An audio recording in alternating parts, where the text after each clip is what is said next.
नमस्कार. Mirach events प्रस्तुत बंध सप्तपदीचे रंग कर्तव्याचे या कार्यक्रमाच्या आजच्या भागात मी सुप्रिया तुमचं मनापासून स्वागत करते. असं म्हणतात की दिग्दर्शकाच्या सूचनेप्रमाणे वागलं की चित्रपट हा उत्तमच बनतो. पण या दिग्दर्शकाची बायको त्याच्या सूचना ऐकत असेल का? आणि जर का ती निर्माती असेल, ॲडव्हेंचरस असेल, तर मग त्यांच्या संसारात काय गमती जमती घडत असतील. आणि हेच ऐकण्यासाठी आज आपण भेटणार आहोत सुप्रसिद्ध दिग्दर्शक श्री रवी जाधव यांची पत्नी सौ मेघना रवी जाधव यांना. नमस्कार मेघनाताई, तुमचं आजच्या भागात खूप खूप स्वागत. थँक्यू. सगळ्यात आधी मी विचारेन की एका स्ट्रीट डान्सरने तुम्हाला प्रेमात पाडलं, काय आहे याची गोष्ट? रवी एक स्ट्रीट डान्सर होता. त्या काळी तो ब्रेक डान्स वगैरे करायचा आणि तो माझ्या भावाचा मित्र होता. तर त्याला डान्स शिकवायला म्हणून आमच्या घरी आला आणि मीच त्याच्या प्रेमात पडले इनफॅक्ट. पण मी असं दाखवलं नाही अजिबात. आय टूक माय टाईम. एकदम 8-10 दिवस घेतले आणि मग त्यांनी मला प्रपोज केलं आणि ग्रीटिंग घेऊन तो थांबलेला माझ्यासाठी. मी आले, मला ग्रीटिंग दिलं आणि मी त्याच्यात लिहिलेलं if you like me turn back. आणि मी काही न बघता म्हणजे मी गेले निघून. रवीचा बिचाराचा 8 दिवसामध्ये एकदम असा देवदास झालेला. आणि त्या 8 दिवसानंतर मी त्याला हो म्हटलं. मग त्यानंतर म्हणजे आता असं म्हणता येईल की जेव्हा तुम्ही प्रेमात पडलात त्यानंतरचे दिवस कसे होते आणि लग्न करण्याच्या आधी घरी कसं सांगितलं? घरी आम्ही पकडलं गेलो. आणि ते काय माझ्या घरी तर सांगायची वेळच नाही आली. माझी आई जी होती ना, तिला इन्स्पेक्टर गरुड रवीनी नाव ठेवलं. आईने आम्हाला पकडलं मला आणि तोपर्यंत रवीनी त्याच्या घरी सांगितलं होतं. आणि सो त्याचे फॅमिलीत तर दे वर व्हेरी ओपन. ते खूप खुश होते.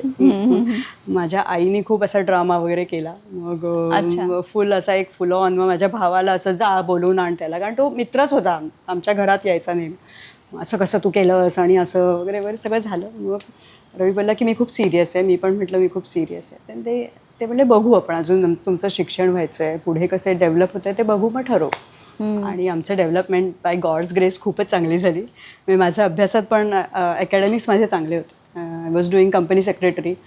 तर तिथपर्यंत मी पोचले. आणि रवीनी पण खूप जे बरेच असाइनमेंट छान केले, बरेच अवॉर्ड्स मिळवले.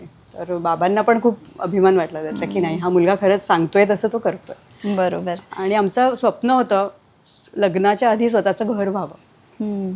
आणि बाबांची ती एक छोटीशी अट होती की घर पाहिजे. तर रवीने करून दाखवलं. लग्नाआधी आमचं घर होतं डोंबिवलीला. सो मग त्यांना नाही म्हणायला काही जागाच उरली ते. अगदी अगदी. आणि तुम्ही निर्मिती क्षेत्रात आहात, म्हणजे बालक पालक नटरंग आणि बरीचशी न्यूड या चित्रपटांची निर्मिती तुम्ही केलेली आहे. तर या चित्रपट निर्मितीमध्ये उतरावं असा निर्णय कसा घेतला? प्रोत्साहन कसं मिळालं याचं? ॲक्च्युली सांगू का, आमच्या दोघांचं रिलेशन असं होतं की रवी तू ड्रीम्स बघ, मी आहे तुझ्याबरोबर. मराठी चित्रपटाचं जे चाललं होतं त्या काळामध्ये, तो बोला की नाही काहीतरी केलं पाहिजे फिल्म्समध्ये आणि हे यूथ आला पाहिजे थिएटरमध्ये. म्हटलं मग काय विचार आहे तुझा? तर म्हणजे मला तमाशापट करायचं. म्हटलं अरे तमाशा आपलं क्षेत्र नाही आहे आणि हे फिल्म तर आपलं क्षेत्र नाहीच आहे. तो म्हणे नाही पण करूया. तर जेव्हा तो बोलला आपण मला करायचं आहे आणि मी त्याचं पॅशन बघितलं ना, 3 वर्ष त्याचं काम चाललेलं नटरंगवर. ते पॅशन बघून मी म्हटलं नाही, ह्याला कोणीतरी अंडरस्टँड करणारच ह्याच्या बाजूने उभं राहिलं पाहिजे.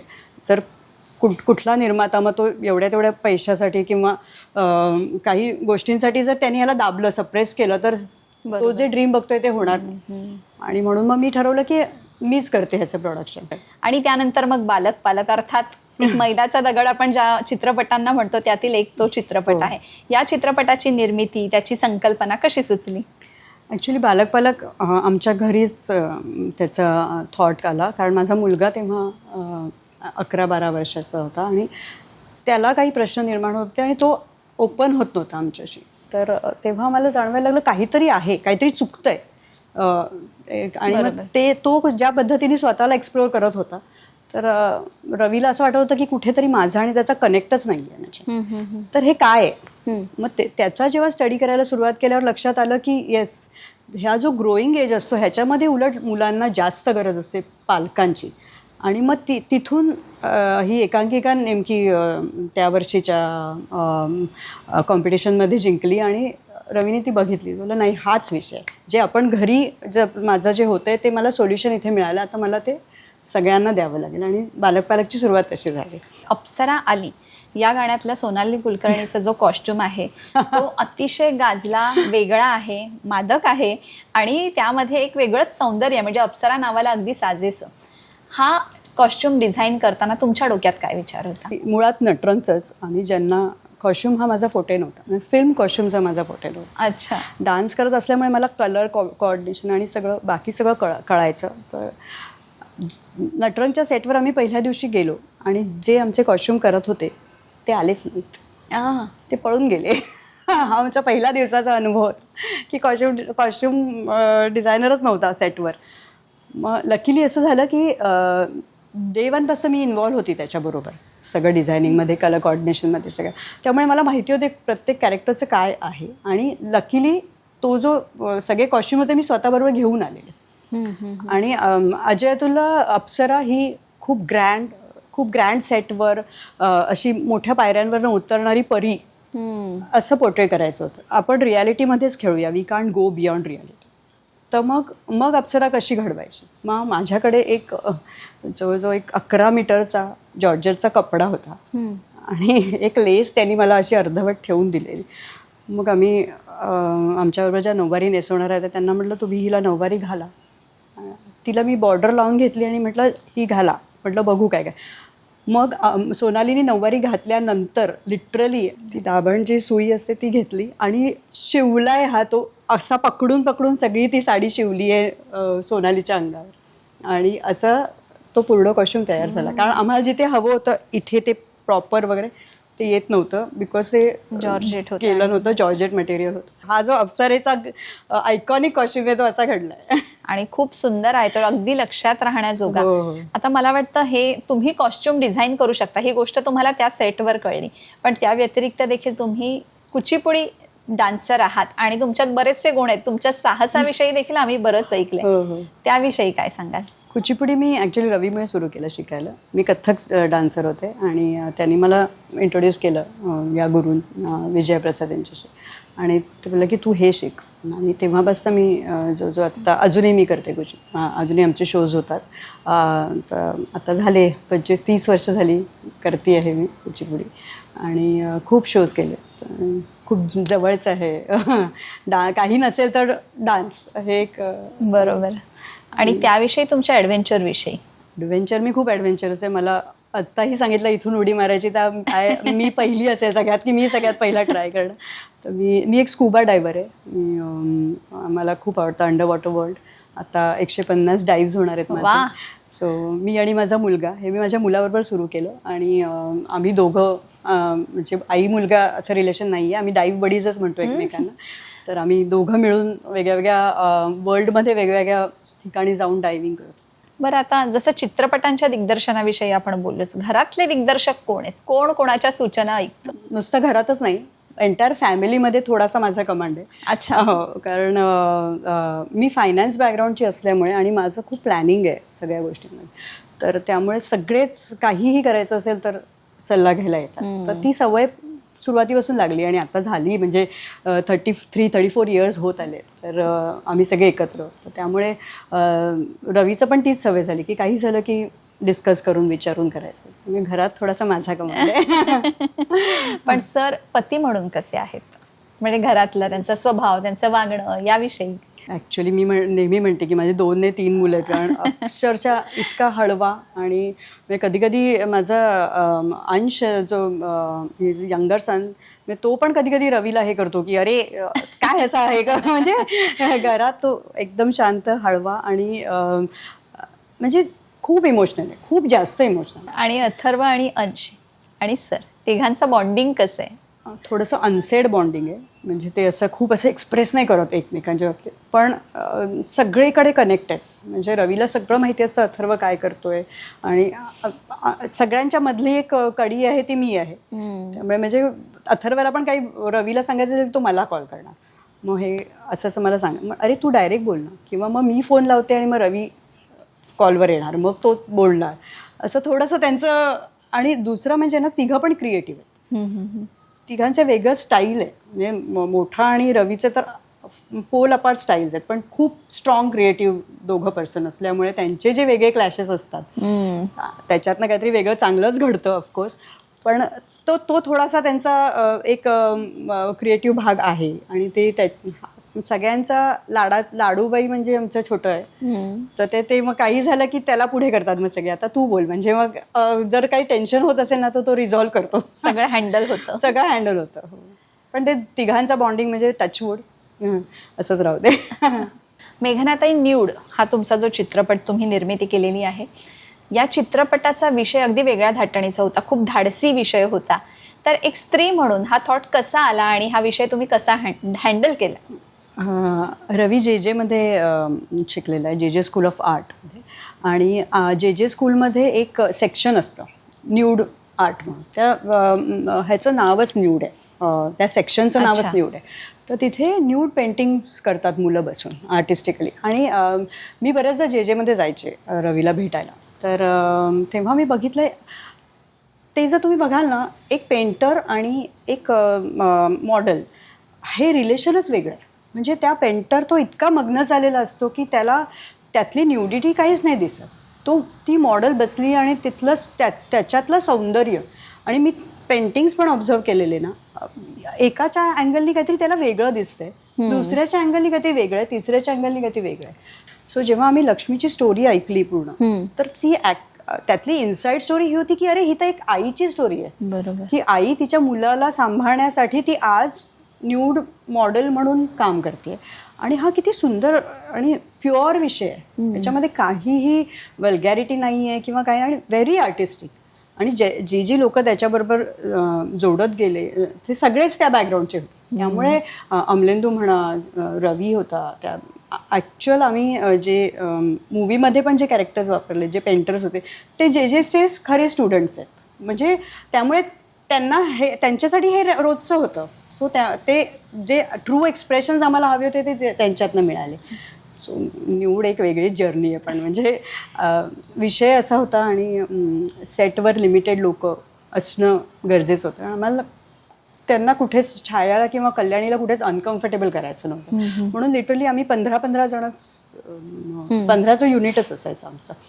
तर त्यामध्ये आम्ही सगळी कामं केली आहेत. म्हणजे यू विल नॉट बिलीव्ह, आम्ही स्पॉट बॉयपासनं सगळे कोण आहे, आता ही प्रोड्युसर आहे, हे डिरेक्टर आहे, ते कॅमेरामॅन आहे, असं काही नव्हतं. आम्ही लिटरली, मी एका ह्याचं उदाहरण देईल की एक आमचा सीन चाललेला, न्यूड पेंटिंग करणार होता, ॲक्च्युअल आर्टिस्ट होते ते. तर त्यांना ते एकदा सुरू झाले ना की ते थांबत नाही. बरोबर. आणि कल्याणीला खूप घाम येत होता, म्हणून मग आम्ही AC बाहेर ठेवलेला आणि ॲनाकोंडा रूममध्ये होता. तर मी 2.5 तास ॲनाकोंडा खांद्यावर धरून उभी होती. 2.5 तास? कारण ते कंटिन्युअस त्यांना पेंटिंग करायचं होतं, ते थांबत नाहीत मध्ये एकदा स्टार्ट झाले. आणि कल्याणी 2.5 तास त्याच पोजमध्ये बसली. इनफॅक्ट तर एक पेंटिंग तर दिवसभर चाललं, त्याच्यात तेव्हा 4-5 आर्टिस्ट बसून करत होते. कल्याणी 8 तास बसली. किती मेहनत असते. खूप मेहनत. आणि छाया तर बोलायलाच नको तिच्याविषयी, काही शी इज वे आहे. म्हणजे इवन आम्ही नसीरुद्दीनच्या पण, त्यांनी पण एक सीन केला आहे त्याच्यामध्ये. त्यांनी पण जेव्हा पूर्ण चित्रपट बघितला, लिटरली त्यांच्या डोळ्यात पाणी आलं. ते म्हटले की कुछ इसको तो स्कूल्स में दिखाओ, म्हणतो इसको सबको सिखाओ ये क्या है. पण आहे आता, now we are getting very good comments, लोकांचे रिॲक्शन्स येतात, ते वाचून बरं वाटतं. आत्ताचा काळ थोडा बदलत चाललाय असं आपण म्हणूया. राष्ट्रीय पुरस्कार तुमच्या नटरंगला आणि न्यूडला, आणखी पण बरेच चित्रपट आहेत ज्यांना राष्ट्रीय पुरस्कार मिळाले. काय फिलिंग होतं त्यावेळी? नटरंगच्या वेळेला तर म्हणजे that was our first film. आणि आम्हाला रिस्पॉन्स मधनंच आम्ही बाहेर पडत नव्हतो की अरे एवढा प्रचंड रिस्पॉन्स मिळाला आणि इतका चालतोय सगळीकडे सिनेमा. आणि त्याच्यानंतर आम्ही आपलं, मला असं वाटतं काहीतरी शूटच करत होतो की हा आता नेक्स्ट असेल, आणि त्याच्यासाठी आपण कामच चाललेलं आमचं. आणि आम्हाला फोन यायला लागले, कॉंग्रॅच्युलेशन, अरे तुम्हाला नॅशनल अवॉर्ड. म्हटलं काय नॅशनल अवॉर्ड कसला? तर म्हणजे अरे तुमच्या सिनेमाला नॅशनल अवॉर्ड मिळाला आहे. आणि we were like my god, पहिला सिनेमा, पहिला नॅशनल अवॉर्ड, हे हे वेगळंच काहीतरी एक फिलिंग आहे आणि ते खूप आम्ही आयुष्यभर चेरिश करू ऑफकोर्स. पण त्याच्यानंतर नटरंगनंतर बालगंधर्वला नॅशनल अवॉर्ड मिळाला. त्यानंतर बालक पालकला इंटरनॅशनल सगळे अवॉर्ड्स मिळाले. तुमच्या दोघांच्या संसारामधले गोड किस्से असतील, अनेक किस्से असतील, पण त्यातला एक जबरदस्त किस्सा आम्हाला ऐकायला आवडेल.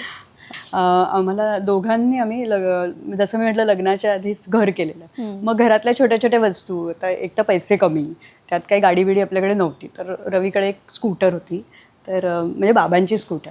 तर त्या बाबांच्या स्कूटरवरनं आम्ही असं सामान घेऊन यायचो काय काय काय काय छोटं मोठं.